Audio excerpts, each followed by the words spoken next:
Bienvenue dans Les Sorts et les Sabres, le podcast où la magie rencontre la force.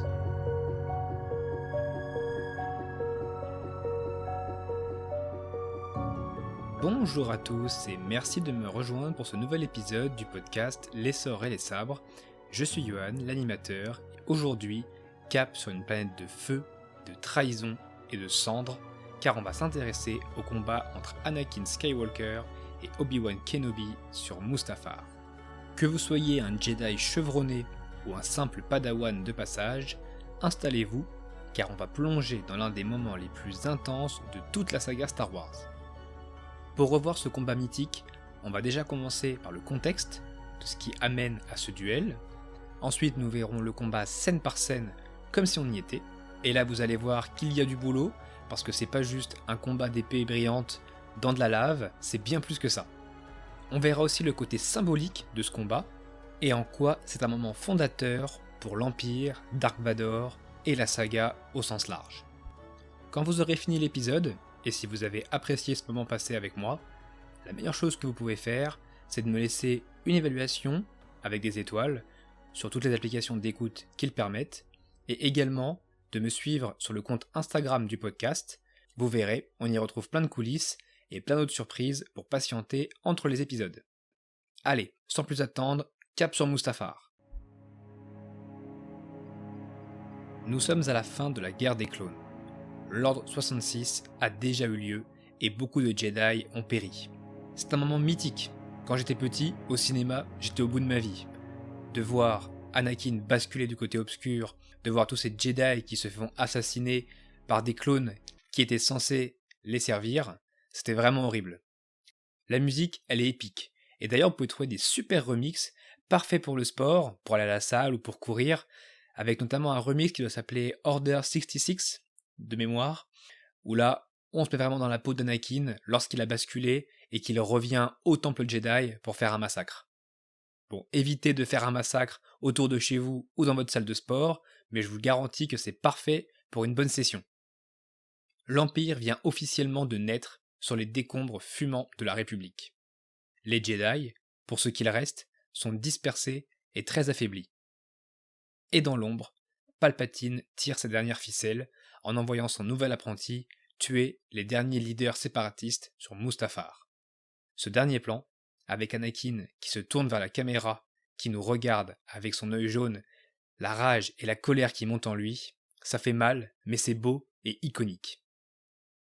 Obi-Wan, quant à lui, a découvert avec horreur la trahison de celui pour lequel il a tout donné, qu'il l'a élevé presque comme un père ou comme un frère. Et il ne veut pas le confronter. D'ailleurs, Obi-Wan, il va même demander à Yoda « Envoyez-moi tuer l'empereur, mais je ne peux pas tuer Anakin ». Il s'en sent vraiment incapable, et ça se comprend avec la relation qui a été tissée entre les deux depuis l'épisode 1. Faut se rappeler qu'Obi-Wan, il récupère Anakin suite à la mort de Qui-Gon, son ancien maître, et il va devoir faire son éducation, alors que même lui, à la base, il n'était pas trop chaud pour pouvoir s'en occuper. Mais finalement, il y a une vraie complicité qui s'est nouée entre les deux, un rôle, oui, voilà, de père, de grand frère, de mentor, quoi qu'il en soit, et donc c'est super dur pour lui de devoir aller le confronter, même s'il sait qu'il n'est plus vraiment présent. Et d'ailleurs, c'est ce que Yoda lui dit. Du côté obscur, il a basculé, Anakin, celui qu'il avait formé, n'existe plus, perverti par Dark Vador et donc l'empereur, finalement, voilà, il va falloir y aller. Le combat est inévitable, c'est trop tard. Anakin représente maintenant une trop grosse menace, et Obi-Wan embarque discrètement dans le vaisseau de Padmé pour aller sur la planète de lave. Cette planète, volcanique et suffocante, elle incarne parfaitement la tension du moment. C'est une fournaise, un enfer. Comme si la colère et la douleur d'Anakin avaient contaminé le décor lui-même. Je pense que c'est l'un des plus beaux décors de la prélogie, et c'était quelque chose de vraiment inédit à l'époque. Faut remettre dans le contexte.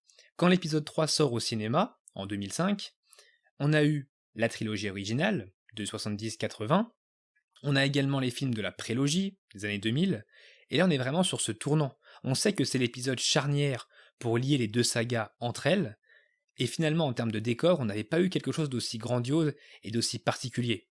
On avait eu de la forêt, on a eu de la verdure un peu par-ci par-là, On a eu même des très beaux décors avec Naboo, qui représente quelque chose pour moi. Je trouve que c'est vraiment très très beau. Évidemment, dans la trilogie originale, on a les décors de Hoth dans la neige, qui est très marquant. Mais là, c'est quelque chose de tout à fait différent, tout à fait à l'opposé. Et rien qu'en regardant la scène, on peut presque sentir la chaleur de la lave, alors qu'on est posé tranquillement dans sa télé. Encore une fois, moi j'ai vraiment un affect tout particulier avec la prélogie, et je sais qu'il y a des personnes qui m'écoutent et qui ont également ce même genre d'affect, parce qu'on l'a découvert quand on était petit. Et en fait, c'est notre porte d'entrée vers Star Wars. Alors oui, on sait que la prélogie comporte des défauts, clairement, que ce soit dans l'histoire, dans le scénario en lui-même, ou même dans la réalisation, mais pour autant, comme ça a été notre porte d'entrée, et bah de voir cet épisode 3 au cinéma, c'était clairement une claque, et moi perso, c'était un moment marquant de ma vie de fan. Bon, maintenant qu'on a posé les bases, on va plonger dans le cœur de l'affrontement, de ce duel fratricide, car il mérite qu'on s'y arrête. Chaque geste, chaque phrase, chaque regard ont un sens.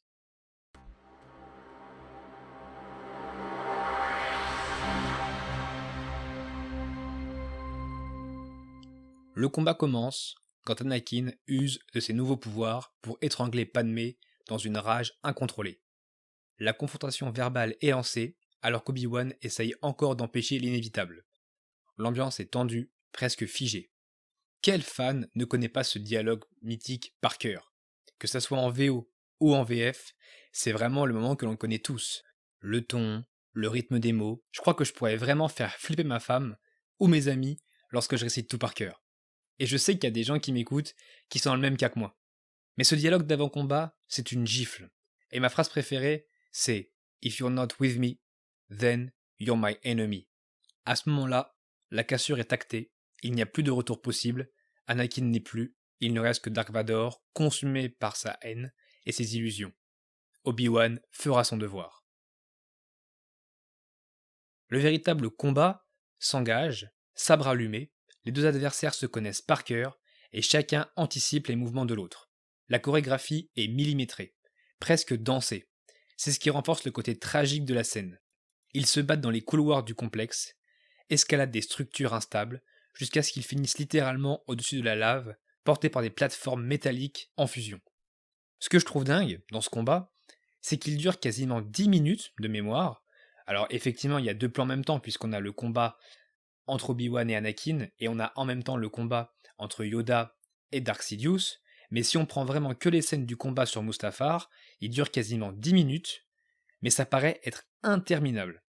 Les gestes, les coups, l'utilisation de la force, tout est super beau.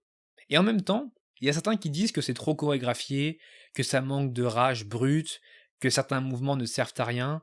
Alors oui, peut-être qu'il y a des moulinets, des saltos et des choses comme ça, qui sont faites plus pour l'aspect esthétique du combat visuellement, et qui n'auraient pas forcément beaucoup d'intérêt si c'est de mettre en danger inutilement. Oui, mais ça c'est un peu le reproche global que beaucoup de fans font au combat de la prélogie.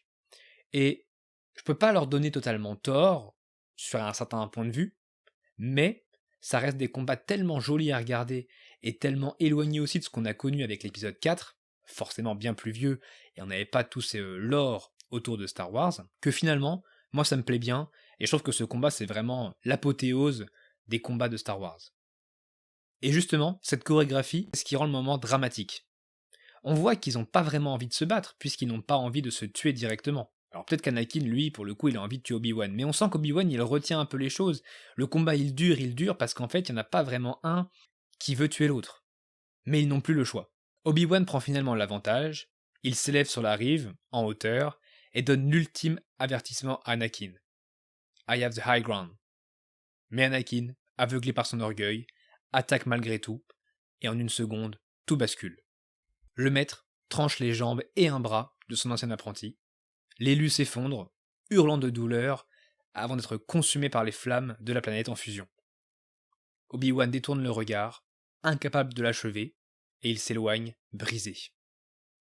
Ce moment, j'ai beau le voir et le revoir, c'est toujours autant un crève-cœur. Anakin à terre, qui hurle, on sent la douleur physique. Là, pour le coup, je trouve que le jeu de Hayden Christensen est quand même pas mal. En tout cas, avec les effets spéciaux et tout ce qui va avec, ça rend plutôt bien. On sent vraiment que c'est la fin de tout. La fin des espoirs qu'on avait placés dans l'élu pour ramener l'équilibre dans la force. Et c'est même plus un film d'action ou de science-fiction. c'est un pur drame shakespearien. Mais maintenant qu'on a vécu ce duel, il faut qu'on s'attarde un peu sur ce qu'il représente. Parce que cette scène, elle n'est pas juste spectaculaire ou émouvante, elle est fondatrice. Elle est la clé de voûte de toute la saga.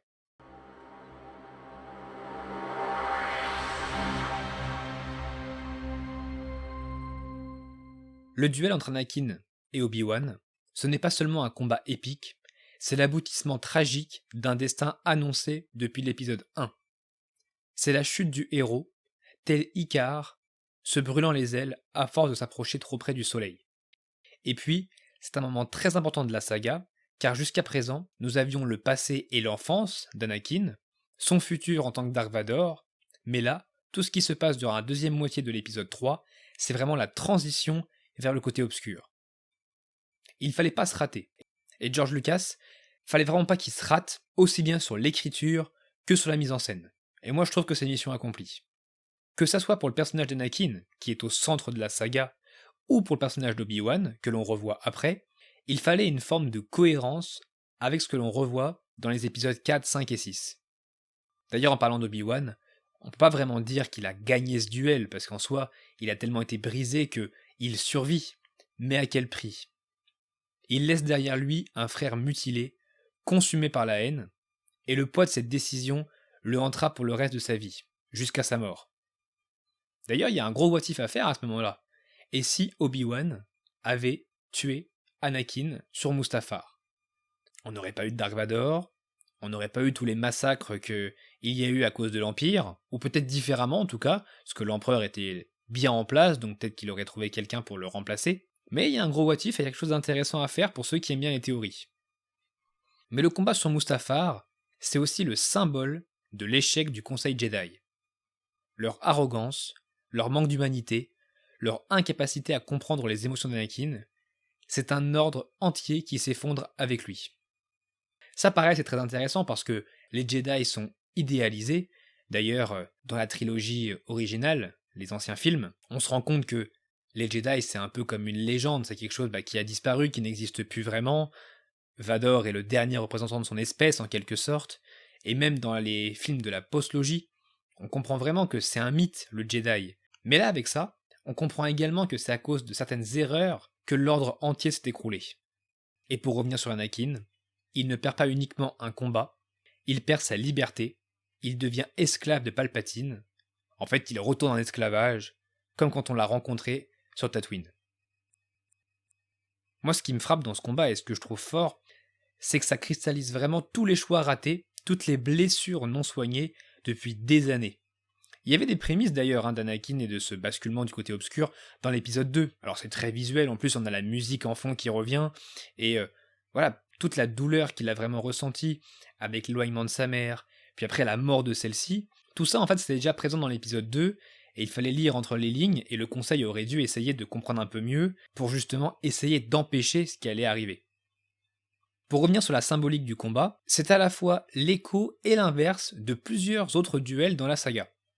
Luke contre Vador, dans l'épisode 6, Rey versus Kylo Ren dans la postlogie, mais ici, il n'y a ni rédemption ni équilibre, juste la rage, la douleur et la solitude.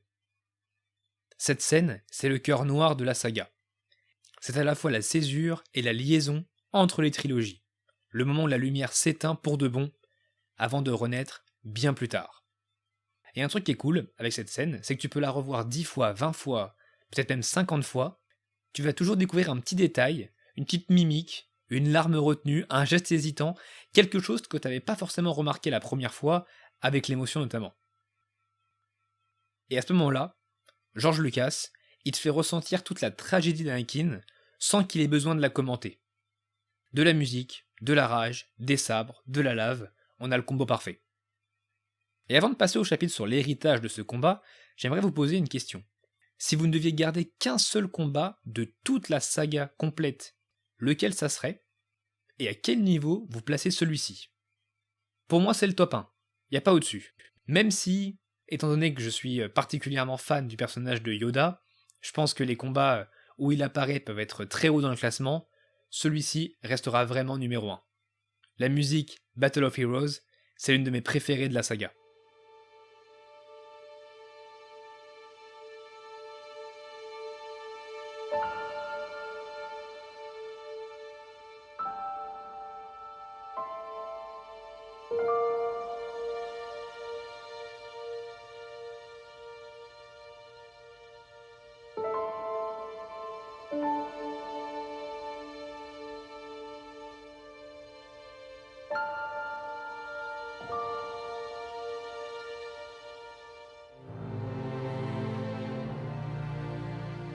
Mais maintenant, Mustafar, ce n'est plus seulement l'endroit où meurt Anakin Skywalker, mais bien l'endroit où naît Dark Vador.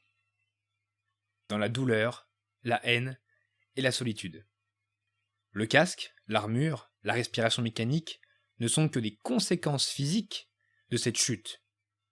Mais la vraie transformation, elle s'est faite bien avant. Ici, elle est juste scellée. D'ailleurs, effectivement, s'il n'avait pas subi toutes ces blessures suite au combat avec Obi-Wan, on n'aurait pas l'armure. On n'aurait pas cette respiration iconique de la pop culture. Et je trouve ça aussi pas mal, encore une fois, de George Lucas d'avoir trouvé un moyen d'expliquer pourquoi Dark Vador était Dark Vador finalement. Parce qu'à l'époque, dans les années 70, 80, même 90, enfin, jusqu'à cet épisode 3, on ne pouvait pas forcément imaginer comment avait été créé Dark Vador. Je crois même qu'il y a certains fans qui se demandaient à l'époque de l'épisode 4 s'il y avait un humain sous le casque. Et effectivement, quand on arrive à recoller tous les morceaux de l'histoire dans le bon ordre, on comprend que oui, il y a un homme là-dessous, un homme qui a vécu des choses horribles, et qui a fait vivre des choses horribles à plein d'autres personnes dans la galaxie entière.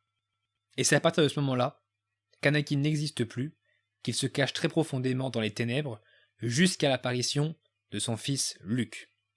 On a souvent tendance à dire que c'est Palpatine qui a créé Dark Vador, et c'est vrai, effectivement, mais c'est aussi ce duel, cette défaite. Et c'est pour ça que plus tard, Obi-Wan dira à Luke « Ton père est mort, tué par Dark Vador ». C'est pas juste un mensonge, c'est une forme de vérité symbolique. D'un certain point de vue, effectivement. Mais on comprend ce qu'il veut dire quand on recolle les morceaux. Et ce moment, il a une portée immense dans l'univers de Star Wars. Il conditionne ce que sera Dark Vador dans la trilogie originale, même si du coup, le combat a été créé après, il a quand même une influence directe sur la série Obi-Wan, qui est sortie dernièrement. Quoi qu'on en pense, le combat a une influence dessus, puisqu'elle explore la culpabilité d'Obi-Wan et de son dernier duel face à face avec Vador. Ça a aussi influencé des comics, des jeux vidéo, et même le film Rogue One, plus connu du grand public, où l'on revoit Mustafar, et on voit que cette planète, c'est devenu le refuge de Vador, le lieu de son château, comme s'il choisissait de vivre là où il est mort pour ne jamais oublier. Une autre influence directe, c'est dans la postlogie, où on voit que Kylo Ren est fasciné par l'héritage de son grand-père, notamment via le casque qu'il retrouve dans les cendres, ou également à l'Holocron Sith qu'il va récupérer sur cette même planète pour retrouver l'empereur. C'est pas clairement expliqué, mais en fait, avec les analyses et théories qu'on a pu voir sur internet, on sait que l'endroit au début de l'épisode 9, c'est bien Mustafar, et Kylo Ren va retrouver l'Holocron à cet endroit-là. Donc clairement, ce combat a influencé beaucoup de choses dans l'univers Star Wars, et ce qui est fou, c'est que cette scène, ce n'est pas juste une fin, mais c'est une source. Et ça permet d'expliquer toute la noirceur du personnage et toutes les atrocités qu'il va faire subir à la galaxie. Le combat sur Mustafar, c'est aussi le miroir inversé du final de l'épisode 6, lorsque Luke refuse de tuer son père, là où Obi-Wan avait abandonné Anakin. Luke choisit de croire en lui jusqu'au bout. Et c'est peut-être ça le message final de Star Wars, même dans les ténèbres les plus profonds, il reste une lueur. Même après Mustafar, tout n'est pas perdu. C'est ça la beauté de Star Wars. Ce n'est pas qu'une histoire de guerre, de sabre laser ou de combats spatiaux. C'est une histoire de transmission, de choix, de réparation et de famille. Le duel sur Mustafar nous montre jusqu'où la haine peut aller, mais la suite de la saga nous montre aussi qu'il est possible de revenir, même de très loin. Conclusion. Ce duel, c'est une scène qu'on connaît par cœur, mais qui continue de nous toucher parce qu'elle dit quelque chose de profondément humain. Une scène de chute, de perte, mais aussi de transformation. Et si Star Wars continue de nous parler après tant d'années, c'est peut-être parce qu'on est tous quelque part un peu Anakin et un peu Obi-Wan aussi.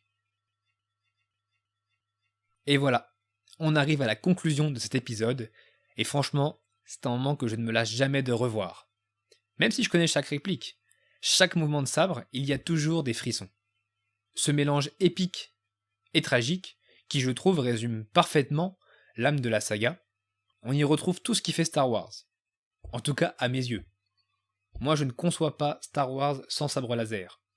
Je sais que beaucoup de fans ne seront pas d'accord avec moi, étant donné la très bonne série qu'on a eue avec Andor dernièrement, mais pour moi Star Wars, ça restera des sabres laser et des pouvoirs. Mais Star Wars, c'est aussi une musique reconnaissable, épique et qui donne des frissons, ainsi que des émotions et une fin qui nous touche. Et toi, ce duel t'a marqué ? Tu étais enfant, adolescent, déjà adulte quand tu l'as vu la première fois ? Est-ce que tu comprends le choix d'Obi-Wan ? Ou est-ce que tu aurais préféré une autre fin ? N'hésite pas à venir me dire tout ça en commentaire, sous cet épisode, ou également sur Instagram, parce que j'adore lire vos ressentis. Merci d'avoir écouté cet épisode jusqu'au bout. S'il t'a plu, tu peux m'aider à faire connaître ce podcast en laissant une note, un commentaire, ou en partageant l'épisode autour de toi. Que ce soit sur Instagram, Spotify, Deezer, YouTube ou autre, le meilleur moyen que ce podcast ne sombre pas du côté obscur, c'est de le soutenir. Alors merci d'avance. A très vite, et que la force soit avec toi.